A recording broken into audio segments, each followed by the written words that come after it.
Oh, absolutely. Yeah. Yeah. So you've seen hedge funds, different analysts are using artificial intelligence to try and identify patterns to give them an edge over someone else. And so that level of competition is always increasing. And whatever new technology of the day is, it quickly disseminates to all your competitors as well. So this is sort of the new normal now. And if you're trying to compete with that without using any type of aids, it's just a bigger battle. There are some people who are just staunchly, I am anti-AI and technology, and I want things to be done the old way. There is a potential drag there on their performance and potential outcomes. But let me give you an example of how AI can be used when it comes to making better decisions in general. So one of the cognitive biases that we have is what's known as present bias. And basically what that means is we prefer faster, smaller rewards today, as opposed to larger, later rewards down the road. And part of the reason for that is anything that happens in the moment is psychologically magnified in terms of its emotional significance. So here's a basic example about decision making. When it comes to working out, I feel like next week I can go to the gym 5 days a week consistently. And I know that there's pain involved in order to get that gain. You sweat a little bit, you got to go to the gym, but the long-term benefit, this is an optimal, rational long-term choice. Everyone gets that, everyone knows that, and everyone thinks, yeah, I'll start going to the gym in the new year, or next week I'll go 5 times a week.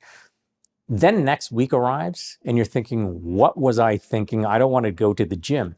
And it's because the pain component, when it's happening a week in advance, is psychologically minimized. And so you're thinking, yeah, of course this is a rational choice. It's a little bit of pain for a lot of gain down the road, better health.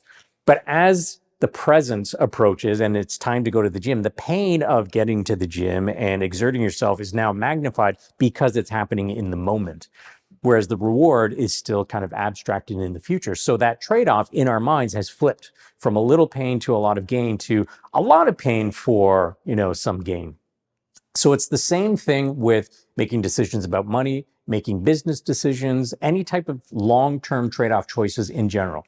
So there's a lot of research that has said, all right, so how do we address this present bias and make better choices in general?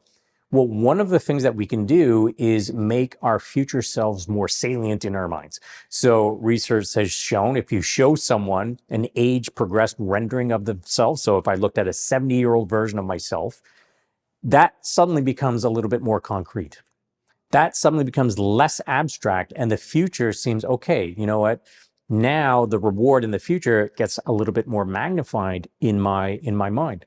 So here's an example of how people can use AI to engage that future self a little bit more.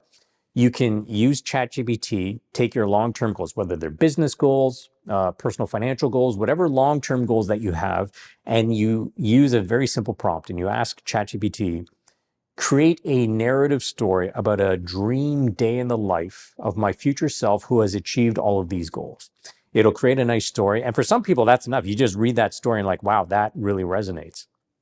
But if you take a second step, you can then take that story, plug it into Google's Notebook LM, which basically generates a podcast between two hosts that sounds indistinguishable from humans. It is so good, this technology.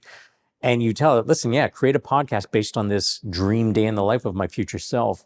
And then you listen to it. It will create between 5 and 20 minutes of a conversation talking about your ideal future day in the life. And when you hear this and you close your eyes and you really drink it all in, it resonates so much with you that future, which is abstract and small in our minds, becomes so much bigger. So the payoff of all the tough choices that we make today suddenly become a lot more clear, and we have the motivation that we may have been lacking previously to actually engage in those behaviors that are in service of our future self.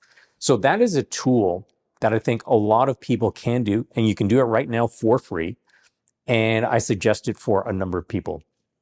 Financial advisors should be doing this to help their clients really envision what their ideal retirement or future state looks like.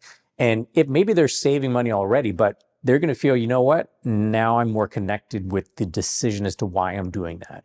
Or I'm going to feel the value of this relationship is greater now because I really feel connected to my future self. I understand why we're doing all this. Or it'll get people to save more money, you name it.